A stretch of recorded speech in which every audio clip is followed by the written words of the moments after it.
Hello friends, branding in സെങ്സോ episode 19 ഒരു flash ബാക്കിലൂടെയാണ് കേട്ടോ സ്റ്റാർട്ട് ചെയ്യുന്നത്. യുൻഹോ ആണെങ്കിൽ ഈ സെഗ്ഗെ ഗ്രൂപ്പിലേക്ക് ആദ്യമായിട്ട് വരുന്നതും ഈ ബിൽഡിംഗ് ഒക്കെ കണ്ട് അന്തം വിട്ട് നിൽക്കുന്നുണ്ട്. ഇവനാണെങ്കിലോ റിസപ്ഷനിൽ പോയിട്ട് മാർക്കറ്റിംഗ് ടീമിനെ കാണണം, ഞങ്ങളുടെ ഒരു പ്രൊഡക്റ്റുമായിട്ട് ഒരു മീറ്റിംഗ് വെക്കാനാണെന്നൊക്കെ പറയുമ്പോൾ അപ്പോയിൻമെൻറ്റ് എടുത്തിട്ടുണ്ടോ എന്നാണ് റിസപ്ഷനിസ്റ്റ് ചോദിക്കുന്നത്. ഇവനാണെങ്കിൽ ഞാൻ എൻ്റെ മനസ്സുകൊണ്ട് എടുത്തിട്ടുണ്ടെന്നൊക്കെ പറയുമ്പോൾ എന്നാലേ അത് പറ്റത്തില്ല സാർ, അങ്ങ് മാറി നിന്നേക്കെന്ന് പറഞ്ഞ് ഇവരിവനെ അവോയ്ഡ് ചെയ്യുന്നുണ്ട് കേട്ടോ. ഇവനാണെങ്കിൽ എങ്ങനെയെങ്കിലും ഉള്ളിൽ കിടക്കാൻ വേണ്ടിയിട്ട് മാക്സിമം നോക്കുന്നുണ്ടെങ്കിലും അവിടുത്തെ സെക്യൂരിറ്റിക്കാരനാണെങ്കിൽ അതിന് സമ്മതിക്കുന്നില്ല. ആദ്യം നൈസായിട്ടൊക്കെ സംസാരിക്കുന്ന ഈ സെക്യൂരിറ്റി പിന്നെ ചൂടാവുന്നുണ്ട്. എനിക്ക് ജസ്റ്റ് ഇത് കാണിച്ചു കൊടുക്കേ വേണ്ടുള്ളൂ, പെട്ടെന്ന് പൊക്കോളെ എന്നൊക്കെ പറയുന്നുണ്ടെങ്കിലും അതൊന്നും സമ്മതിക്കത്തില്ലല്ലോ. ഈ സെക്യൂരിറ്റി ആണെങ്കിൽ ഇവനെ തള്ളുന്ന ടൈമിലാണ് അവിടേക്ക് യൂമിയും നയോനിയും വരുന്നുണ്ടായിരിക്കും. സോ നയോനിയും ഇവന് നിലത്ത് വീഴുന്നുണ്ട്. ഇവളുടെ കയ്യിലെ പേപ്പേഴ്സും ഇവന്റെ പേപ്പേഴ്സും തമ്മിൽ മിക്സഡ് ആവുന്നുണ്ട്. ഇവനാണെങ്കിൽ ഇതൊക്കെ എടുത്ത് ഇവർക്ക് കൊടുത്ത് സോറിയും പറയുന്നുണ്ട്. അതിനുശേഷം ഇവർ പോയി കഴിഞ്ഞിട്ടാണ് ഇവളുടെ ടാഗ് അവിടെ കിടക്കുന്നത് ഇവൻ കാണുന്നത്. പിന്നീട് ഇവൻ ആ ടാഗ് നോക്കിയിട്ട് നയോന എന്ന് വായിക്കുന്നുണ്ട് കേട്ടോ. സോ ഇവിടെ വെച്ചിട്ടാണ് എപ്പിസോഡ് 19 സ്റ്റാർട്ട് ചെയ്യുന്നത്. അങ്ങനെ നയോനയാണെങ്കിൽ അന്നത്തെ ദിവസം ഒരു പ്രസന്റേഷൻ റെഡിയാക്കാൻ വേണ്ടിയിട്ടാണ് അവിടേക്ക് വരുന്നത്. പ്രസന്റേഷൻ ഹാളിലേക്കാണെങ്കിൽ ഇവളെ മാത്രം കേട്ടോ കയറ്റി വിടുന്നുള്ളൂ. നയോനയെ കാണുന്ന മിസ്റ്റർ നാം ആണെങ്കിൽ CEO ലേഡിയോട് പറയുന്നുണ്ട്, ഓ ഇതാണല്ലേ തൻ്റെ പുതിയ സ്റ്റാഫ്, അല്ല ഈ ചെറുപ്പം പിള്ളേരെ മാത്രമേ തനിക്ക് കിട്ടിയുള്ളൂ, കണ്ടാൽ തന്നെ അറിയാൻ വല്ല ടാലന്റ് ഒന്നും ഇല്ലാത്ത ടൈപ്പാണെന്ന് പറയുമ്പോൾ CEO ആണെങ്കിൽ നിങ്ങൾ ഇങ്ങനെ ഒരാളുടെ മുഖം കണ്ടിട്ട് അവരെ ജഡ്ജ് ചെയ്യുന്നത് ശരിയല്ല എന്ന് പറയുന്നുണ്ട്. ഇവളാണെങ്കിലോ പ്രസന്റേഷൻ റെഡിയാക്കാൻ വേണ്ടിയിട്ട് എൻവലപ്പ് തുറന്നു നോക്കുമ്പോൾ അതിലുണ്ടായിരിക്കുക യുൻഹോയുടെ പ്രസന്റേഷനും അവൻ്റെ ഫോണൊക്കെ ആയിരിക്കും കേട്ടോ. അപ്പോഴാണ് ഇവൾക്ക് അബദ്ധം പറ്റിയിട്ട് തിരിച്ചറിയുന്നതും. ഇതൊക്കെ കാണുന്ന മിസ്റ്റർ നാം ആണെങ്കിൽ കണ്ടില്ലേ അവിടെ പരിങ്ങി നിൽക്കുന്നത്, ഇതെന്താ പ്രസന്റേഷൻ ഒന്നും അവതരിപ്പിക്കുന്നില്ലേ എന്ന് ചോദിക്കുന്നുണ്ട് കേട്ടോ. ആ ടൈമിലാണ് ഡയറക്ടർ ഹാൻ അങ്ങോട്ട് വരുന്നതും, ഓ ഇതാണോ CEO ലേഡിയുടെ പുതിയ കുട്ടി, അല്ല പ്രസന്റേഷൻ അവതരിപ്പിക്കുന്നില്ലേ, മെറ്റീരിയൽസ് ഒന്നും കൊണ്ടുവന്നിട്ടില്ലേ എന്ന് ചോദിക്കുമ്പോൾ ഇവളാണെങ്കിൽ ഞാൻ മെറ്റീരിയൽസ് മനഃപൂർവ്വമാണ് കൊണ്ടുവരാഞ്ഞതെന്ന് പറഞ്ഞ് ഒരു നല്ല സ്പീച്ച് അങ്ങ് സ്പീച്ചുന്നുണ്ട്. അതായത് പ്രസന്റേഷൻ ടൈമിൽ മെറ്റീരിയൽസ് കൊണ്ടുവന്നാൽ നിങ്ങളുടെ ശ്രദ്ധയൊക്കെ പോകത്തില്ലേ, സോ നല്ല രീതിയിൽ പ്രസന്റേഷൻ അവതരിപ്പിച്ച് അതിനുശേഷം എല്ലാവർക്കും ഇൻഡിവിജ്വലായിട്ട് ആ മെറ്റീരിയൽസ് എത്തുന്നതാണെന്ന് പറഞ്ഞ് ഇവരുടെ പുതിയ ലോഞ്ച് ചെയ്യുന്ന ആ ക്യാൻഡിൽസിനെ പറ്റിയിട്ടുള്ള പ്രസന്റേഷൻ അവിടെ ആരംഭിക്കുന്നതും യുൻഹോയാണെങ്കിലോ തിരിച്ചു പോകുന്ന വഴിക്ക് ദായുനെ വിളിക്കുന്നുണ്ട്. അതായത് ഈ മീറ്റിംഗ് ഒന്നും നടക്കാൻ പറ്റാത്തതിൽ വിഷമമൊന്നും ഇല്ല എന്നൊക്കെ പറഞ്ഞ് ദായുൻ ഇവനെ സമാധാനിപ്പിക്കുന്നതും ഇവനാണെങ്കിൽ എന്തായാലും നമ്മുടെ ബാൻഡി ക്യാൻഡിൽസ് അത് ഞാൻ ഗ്ലോബലി തന്നെ വിജയിപ്പിക്കും എന്നൊക്കെ ഇവൻ പറയുന്നുണ്ട് കേട്ടോ. അതിനുശേഷം ഇവൻ എൻവലപ്പ് തുറക്കുമ്പോഴാണ് ഇവനും ആ കാര്യം മനസ്സിലാകുന്നത്. അതായത് എൻവലപ്പ് തമ്മിൽ എക്സ്ചേഞ്ച് ആയിട്ടുണ്ടെന്ന്. ഇവനാണെങ്കിൽ ധൃതി പിടിച്ച് ബസ്സിൽ നിന്ന് ഇറങ്ങുന്നുണ്ട്. നയോനയാണെങ്കിലോ പ്രസന്റേഷനൊക്കെ അവതരിപ്പിച്ച് കഴിയുമ്പോൾ ഈ ചാർമൻറ്റ് ക്യാൻഡിൽസ് എന്ന് പറയുന്ന ഒരു പ്രൊജക്റ്റ് ആണല്ലോ ഇവളിപ്പോൾ ചെയ്യുന്നത്. സോ ആദ്യം തന്നെ ഈ ക്യാൻഡിൽസിന് വേണ്ടിയിട്ടുള്ള ഒരു സിഗ്നേച്ചർ സെൻറ്റുമായിട്ട് കൊണ്ടുവരാനാണ് ഡയറക്ടർ ഹാൻ ഇവിടെ പറയുന്നത്. അതിനുശേഷം ഞാൻ ഇതിന് അപ്രൂവൽ തരണോ വേണ്ടയോ എന്ന് ചിന്തിക്കാം, അതിനെന്തായാലും ഒരാഴ്ച സമയം തരുന്നുണ്ടെന്ന് പറഞ്ഞ് ആള് പെട്ടെന്ന് തന്നെ അവിടെ മീറ്റിംഗ് അങ്ങ് അവസാനിപ്പിക്കുന്നുണ്ട്. ഇതേ ടൈമിൽ തിരിച്ചെത്തുന്ന യുൻഹോയാണെങ്കിൽ വീണ്ടും അവിടെ സെക്യൂരിറ്റിക്കാരെ കാണുമ്പോൾ ഇവൻ ഓൾറെഡി വന്ന് പ്രശ്നം ഉണ്ടാക്കിയത് കൊണ്ട് ഇവരെല്ലാവരും ഇവന്റെ പിന്നാലെ ഓടുന്നുണ്ട് കേട്ടോ. ഇവനാണെങ്കിൽ എങ്ങനെയൊക്കെ ഇവരുടെ ഓഫീസിൽ എത്തുന്നുണ്ടെങ്കിലും സെക്യൂരിറ്റിക്കാരെ ഇവനെ വലിച്ചുകൊണ്ട് പുറത്തു പോകുന്ന അതേ ടൈമിൽ തന്നെ നയോനയും CEOയും യൂമിയും അങ്ങോട്ട് വരുന്നുണ്ട്. പക്ഷെ ഇവരൊന്നും ഇവനെ കാണുന്നില്ല. നിന്റെ പ്രപ്പോസലിന് എന്ത് പറ്റി, എന്തോ സംഭവിച്ചിട്ടുണ്ടല്ലോ എന്ന് CEO ചോദിക്കുമ്പോൾ അത് ഫസ്റ്റ് ഫ്ലോറിൽ ഒരു ചെറിയ ആക്സിഡന്റ് സംഭവിച്ചു എന്ന് നയോന പറയുന്നുണ്ട്. എനിക്ക് തോന്നി, അല്ലാതെ നിന്റെ പ്രസന്റേഷൻ ഇത്ര വീക്ക് ആവത്തില്ല എന്ന് CEO പറയുമ്പോൾ എന്ത് പറ്റിയെന്ന് യൂമി അവിടെ ചോദിക്കുന്നുണ്ട് കേട്ടോ.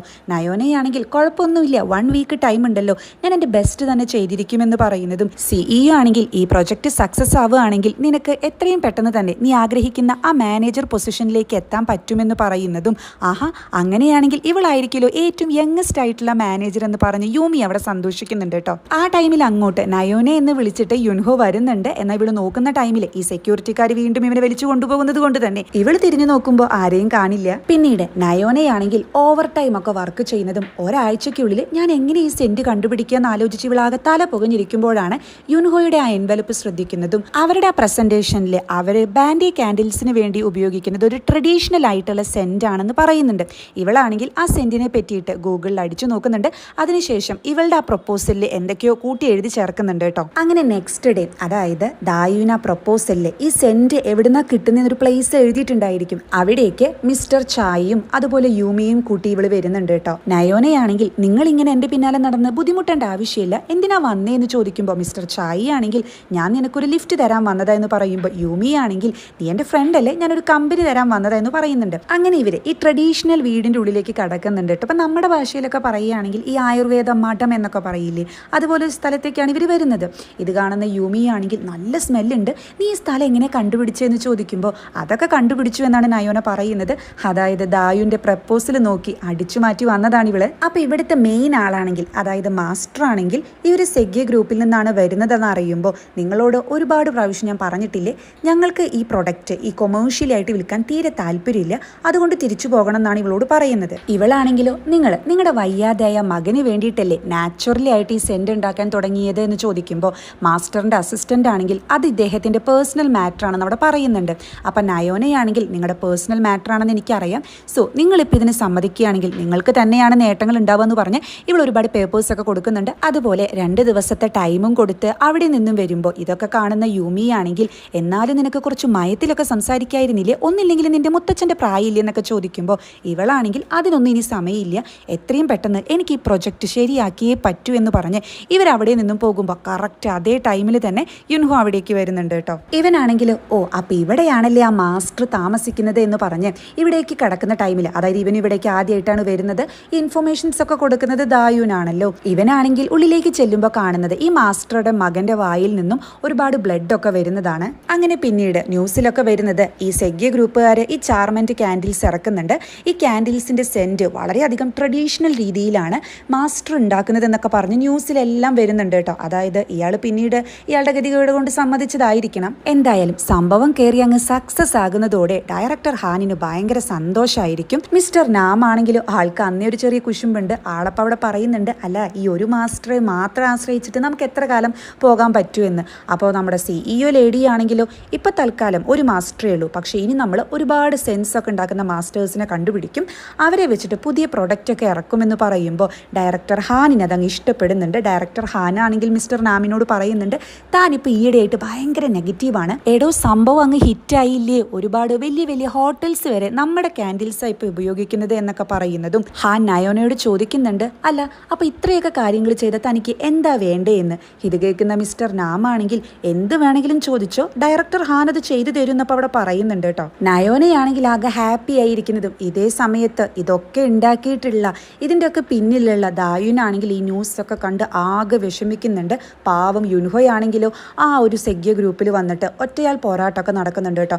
അതായത് എങ്ങനെ ഈ സിമിലാരിറ്റീസ് വന്ന് ഞങ്ങൾക്കൊരു എക്സ്പ്ലനേഷൻ തരണം, ഇത് കള്ളത്തരാണെന്നൊക്കെ പറഞ്ഞിട്ട്. പക്ഷേ ആ സെക്യൂരിറ്റീസ് ഒക്കെ വന്നിട്ട് ഇവനെ അടിച്ചിട്ട് അവിടെ വീഴ്ത്തുന്നുണ്ട്. ഇവനാണെങ്കിലോ റിസപ്ഷനിൽ വന്ന് എങ്ങനെയൊക്കെ സ്റ്റാഫിന്റെ ഡീറ്റെയിൽസ് ഒക്കെ എടുക്കുന്നതും പിന്നീട് ഇവളെ വിളിക്കുന്ന ടൈമിൽ ആരാന്ന് ചോദിക്കുമ്പോൾ ബാൻഡി ക്യാൻഡിൽസിനെ പറ്റി അറിയായിരിക്കുമല്ലോ അവിടുന്ന് എന്ന് പറയുന്നത് കേട്ട്, അതെന്ത് ക്യാൻഡിൽസാ, ഞാൻ ഇതുവരെ കേട്ടിട്ടില്ലല്ലോ എന്നാണ് നയോനെ തിരിച്ചു പറയുന്നത്. അതുകൊള്ളാം, ഞങ്ങളുടെ പ്രപ്പോസൽ മോഷ്ടിച്ച് ഇപ്പം ഞങ്ങളെ അറിയില്ലേ എന്നിവൻ ചോദിക്കുമ്പോൾ ഒരാഴ്ച സമയം തരാം, അതിനുള്ളിൽ ഇത് മോഷ്ടിച്ചതാണെന്ന് തെളിയിക്കുകയാണെങ്കിൽ നമുക്കിതിനെപ്പറ്റി സംസാരിക്കാമെന്ന് പറഞ്ഞ് നയോന പെട്ടെന്ന് ഫോൺ കട്ട് ചെയ്യുന്നുണ്ട്. അതായത് ഇവൾക്കും ഇത്തിരി ടെൻഷനൊക്കെ ആകുന്നുണ്ട്. യുൻഹോയാണെങ്കിൽ എവിഡൻസ് വേണല്ലേ, അതിനെന്താ ഇപ്പൊ കൊണ്ടുവന്ന് തരാമെന്ന് ദേഷ്യത്തിൽ പറയുന്നതും ഇതേ ടൈമിൽ നയോനയാണെങ്കിൽ ആകെ വിഷമത്തിലിരിക്കുകയാണ്. ഇവള് തിരിച്ചു പോകുന്ന ടൈമിൽ പെട്ടെന്ന് എന്തോ ഒരു ക്യാൻഡിൽ തട്ടി താഴെ വീണ് അവിടെ തീ പിടിക്കുന്നുണ്ട് കേട്ടോ. ഇവൾക്കാണെങ്കിൽ അവിടെ നോടാനൊന്നും കഴിയുന്നില്ല.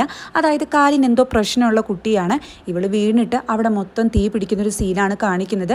പിന്നീട് യുൻഹോ നോക്കുന്ന ടൈമിലാണെങ്കിൽ ഒരു ആംബുലൻസ് പോകുന്നത് ഇവൻ ശ്രദ്ധിക്കുന്നുണ്ട്. ആ ആംബുലൻസ് പോകുന്നത് ദായുവിന്റെ പ്ലേസിലേക്കായിരിക്കും. ഇവൻ ഫോളോ ചെയ്ത് പോകുമ്പോൾ കാണുന്നത് എന്താ, ദായുവിന്റെ ബോഡി അവിടെ നിന്ന് എടുത്തു കൊണ്ടുപോകുന്നതാണ്. ഇവൻ ദായുവിന് കെട്ടിക്കൊടുത്ത ആ ചരട് നിലത്ത് വീഴുന്നതിലൂടെ ദായുൻ മരിച്ചു എന്ന് അവിടെ വ്യക്തമാക്കി തരുന്നുണ്ട്. ഇതേ ടൈമിൽ തന്നെ നയോനയാണെങ്കിൽ ബാൻഡി ക്യാൻഡിൽസിന്റെ പ്രപ്പോസൽസും അതിൽ യുൻഹോയുടെ ഫോണല്ല ഉണ്ടായിരിക്കുക, ഈ പ്രപ്പോസൽസ് ഒക്കെ റെഡിയാക്കി വെച്ചിട്ടുള്ള വീഡിയോ എന്തോ ആയിരിക്കും, അതും എടുത്ത് കത്തിച്ചു കളയുന്നുണ്ട്. അങ്ങനെ തന്റെ ബെസ്റ്റ് ഫ്രണ്ടായ ദായുവിന്റെ മരണം ഇവന് ശരിക്കും ഷോക്ക് ആകുന്നുണ്ട്. ഇവനാണെങ്കിൽ ഇവളുടെ ഫോട്ടോ ഒക്കെ കെട്ടിപ്പിടിച്ചിരിക്കുന്നതും പിന്നീട് പ്രസന്റ് ടൈമാണ് കാണിക്കുന്നത്. അതായത് HQ മോട്ടോഴ്സിന് വേണ്ടി ഇവർ രണ്ടുപേരും പ്രസന്റേഷൻ അവതരിപ്പിക്കാൻ വന്നതും രണ്ടുപേരുടെയും ആത്മാക്കളെ ചേഞ്ച് ആവുന്നതും ഇവിടെ വെച്ചിട്ടാണ് എപ്പിസോഡ് 18 അവസാനിച്ചത്. സോ എന്താ സംഭവിക്കുന്നതെന്ന് വെച്ചിട്ടുണ്ടെങ്കിൽ ഇവരുടെ ആത്മാക്കൾ ചേഞ്ച് ചെയ്തതിന് ശേഷം നയോന, അതായത് നയോനയുടെ ശരീരത്തിലുള്ള യുൻഹോയാണെങ്കിൽ ഞാൻ എന്തായാലും ഈ പ്രൊജക്റ്റ് അവിടെ ചെയ്യുന്നില്ല എന്ന് പറയുകയാണ്. അതായത് സംഭവം ഇത് നയോനയാണെങ്കിലും നയോനയുടെ ഉള്ളിൽ യുൻഹോയാണല്ലോ. സോ യുൻഹോ ഇങ്ങനെ പറഞ്ഞാലല്ലേ ശരിക്കുള്ള യുൻഹോയ്ക്ക് ഈ പ്രൊജക്റ്റ് കിട്ടത്തുള്ളൂ.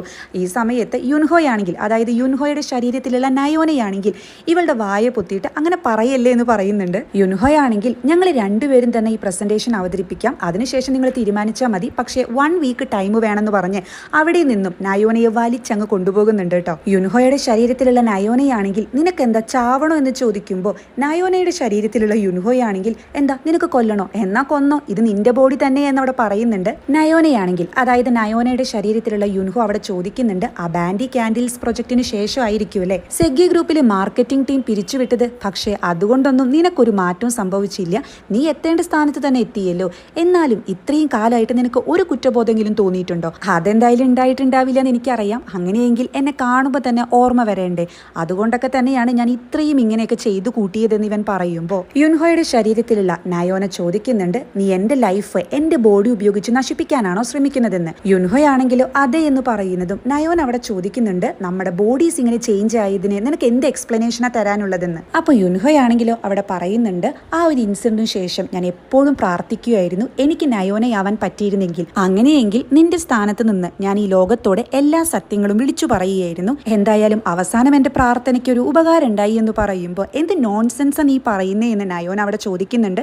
അപ്പോൾ യുൻഹോയാണെങ്കിൽ ഒരാളുടെ ഇത്രയും വർഷത്തെ കഷ്ടപ്പാട് മോഷ്ടിക്കുമ്പോൾ ഒരു നോൺസെൻസും തോന്നിയില്ലേ എന്ന്. യുൻഹോയുടെ ശരീരത്തിലുള്ള നയോനയാണെങ്കിൽ മര്യാദയ്ക്ക് ആത്മാക്കൾ തമ്മിൽ ചേഞ്ച് ചെയ്തു എന്ന് പറയുമ്പോൾ യുൻഹോയാണെങ്കിൽ എനിക്കതിനറിയില്ല എന്ന് പറഞ്ഞില്ലേ എന്ന് പറഞ്ഞ് അവിടെ നിന്നും പോകുമ്പോൾ യുൻഹോയുടെ ശരീരത്തിലുള്ള നയോനയാണെങ്കിൽ യുൻഹോയെ, അതായത് നയോനയുടെ ബോഡീനെ തന്നെ കിസ് ചെയ്യാൻ ശ്രമിക്കുന്നുണ്ട്. തിരിച്ച് എനിക്ക് എൻ്റെ ശരീരം കിട്ടാൻ ഈ ഒരു മെത്തേഡല്ലേ അറിയൂ എന്നിവൻ ചോദിക്കുമ്പോൾ നയോനയുടെ ശരീരത്തിലുള്ള യുൻഹോയാണെങ്കിൽ ഇവന്റെ കാലിനിട്ട് നല്ലൊരു അടി കൊടുക്കുന്നുണ്ട്. നിങ്ങൾ ഏറ്റവും മോശപ്പെട്ട ഒരു സ്ത്രീയാണെന്ന് നയോന യുൻഹോയെ പറയുന്നതും അങ്ങനെ ഇവർ രണ്ടുപേരും ഇമോഷണലി ഇങ്ങനെ നോക്കി നിൽക്കുന്നിടത്ത് വെച്ചാണ് ഈ എപ്പിസോഡ് 19 ഇവിടെ അവസാനിക്കുന്നത്.